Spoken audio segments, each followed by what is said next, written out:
American election പ്രവചനാതീതമായിട്ടാണ് ഓരോ ദിവസങ്ങളും report വരുന്നത്. ഡൊണാൾഡ് ട്രംപിന് വാക്ക് ഓവർ പറഞ്ഞിരുന്ന ഈ 5-ാം തീയതി, അതായത് 2024 5-ാം തീയതി നടക്കുന്ന ഇലക്ഷനിൽ പല പ്രവചനങ്ങളും ഇപ്പൊ ടൈറ്റ് എന്ന് മാത്രമല്ല, ഇപ്പോൾ വിജയിക്കാനുള്ള സാധ്യത കമലാ ഹാരിസിലേക്കാണ് പോകുന്നത്. എന്താണ് ഈ പെട്ടെന്ന് കമലാ ഹാരിസ് വന്ന ശേഷം ഈ മാറ്റിമറിച്ചിലുകൾ പെട്ടെന്ന് വരാനുണ്ടായ കാരണം? ഇത് അമേരിക്കൻ മീഡിയ അല്ല, ഗ്ലോബൽ മീഡിയ വരെ ശ്രദ്ധിക്കുന്ന ഒരു സംഭവമായിട്ട് ഇത് മാറി.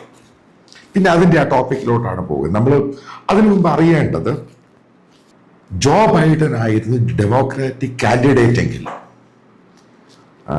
ട്രംപിന്റെ വിജയം സുനിശ്ചിതമായത്. കാരണം വോട്ടിങ്ങിന്റെ പെർസെൻറ്റേജ് പല സർവേകളും അത് തന്നെയാണ് പറഞ്ഞത്. ഇന്ത്യയിൽ നടക്കുന്ന പോലെ സർവേ ഒന്നുമല്ല, ഒരു ആക്യുറേറ്റ് സർവേ ആണ് അമേരിക്കയിൽ നടക്കുന്നത്.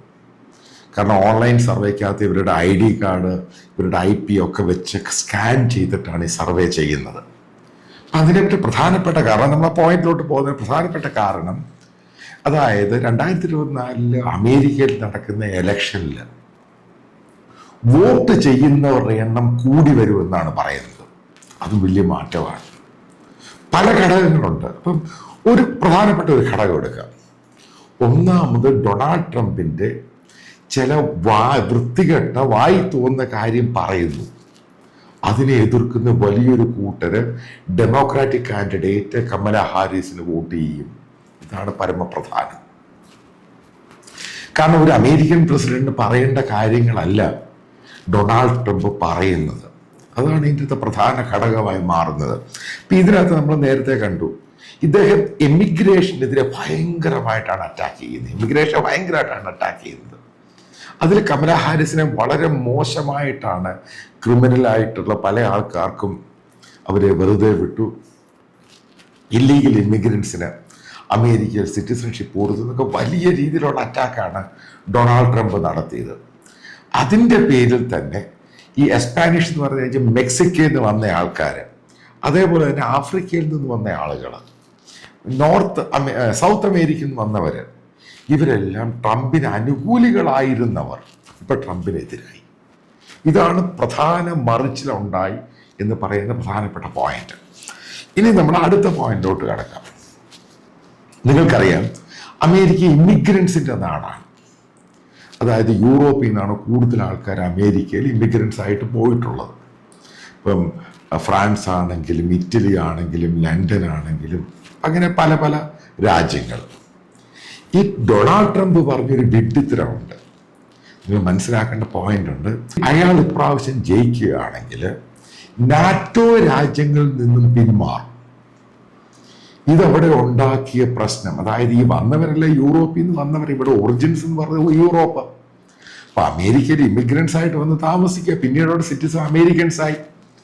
ഇവരുടെ ഒരു റൂട്ടുണ്ടല്ലോ, അതിനെ എതിർക്കുന്ന രീതിയിൽ ഇയാളൊരു സ്റ്റേറ്റ്മെന്റ് പല ആവർത്തി പറഞ്ഞു കഴിഞ്ഞപ്പോൾ ഇയാളുടെ നാട്ടുകാർ അമേരിക്കൻസ് ആയിട്ടുള്ള നേറ്റീവ് അമേരിക്കൻസ് എന്ന് പറയുന്ന റെഡ് ഇന്ത്യൻസാണ്. കാരണം അവരുടെ അത് അമേരിക്ക എന്ന് പറയുന്നത്.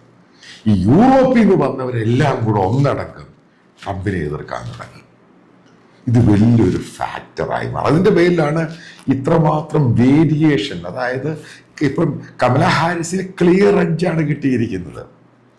പിന്നെ മറ്റൊരു ഫാക്ടറുണ്ട്, അമേരിക്കയിലെ ചർച്ച് എന്ന് പറഞ്ഞ ഇവാഞ്ചലിക്കൽ ചർച്ച്. ഇത് സുപ്രധാന ഘടകമാണ്. സദേൺ ബാപ്റ്റിസ്റ്റ് ആണെങ്കിലും, ഇവാഞ്ചലിക്കൽ ഇൻഡിപെൻഡന്റ് ചർച്ച് ആണെങ്കിലും, ഇവാഞ്ചലിക്കൽ ചർച്ച് അതാണ് പ്രധാനപ്പെട്ട ഘടകം.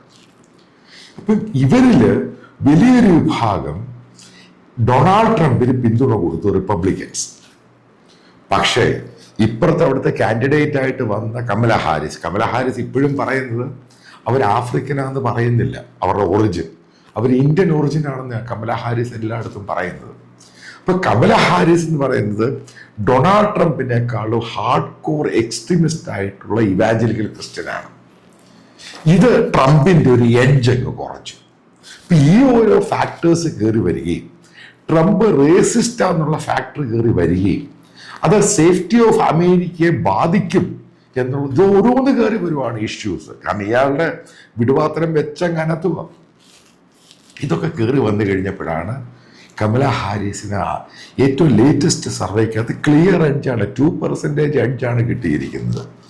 വലിയ അത്ഭുതമൊന്നും സംഭവിച്ചില്ലെങ്കിൽ കമല ഹാരിസ് ആയിരിക്കും അടുത്ത അമേരിക്കൻ പ്രസിഡന്റ്. കാരണം ട്രംപിന് ഇപ്പോൾ മനസ്സിലാകാൻ തുടങ്ങി. പിന്നെ അതിൻ്റെ ഒരു ഫൈനൽ ഒരു ഇതുണ്ട്, ഫാക്ടറുണ്ട്.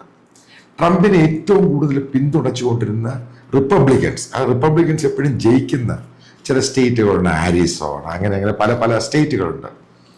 അപ്പോൾ അവിടെയുള്ള പല നേതാക്കളും, സെനറ്റേഴ്സ്, സീനിയർ ആയിട്ടുള്ള റിപ്പബ്ലിക്കൻ ലീഡേഴ്സ്, അവർ ഇൻഡിവിജ്വലായിട്ട് അവർ പറയുന്നുണ്ട് ഞങ്ങൾ റിപ്പബ്ലിക്കനാണ്, പക്ഷേ ഒരു കാരണവശാലും ഡൊണാൾഡ് ട്രംപിന് വോട്ട് ചെയ്യില്ല. ഇത് ഭയങ്കര പ്രശ്നം ഉണ്ടാക്കി. ഒരാളല്ല, പല ലീഡേഴ്സും അവർ ട്രംപിന് വോട്ട് ചെയ്യില്ല എന്നാണ് പറയുന്നത്.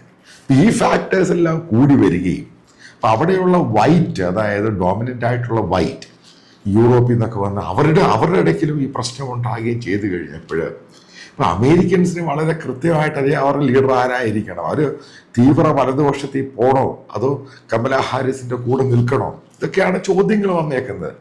കാരണം ട്രംപിന് അതേപോലെ റിലയബിളും ക്രെഡിബിളുമായിട്ടുള്ള ലീഡർ അല്ല എന്നുള്ള ധാരണയുണ്ടായി.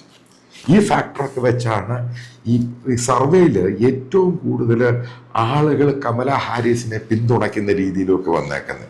അതായത് വീണ്ടും കൺക്ലൂഡ് ചെയ്യുന്ന പാർട്ട് എന്ന് പറയുന്നത്, വലിയ അത്ഭുതമൊന്നും ഉണ്ടായില്ലെങ്കിൽ ഡൊണാൾഡ് ട്രംപ് ഈ ഇലക്ഷനിൽ തോൽക്കുവാനുള്ള സാധ്യത വളരെയധികം കൂടുതലാണ്.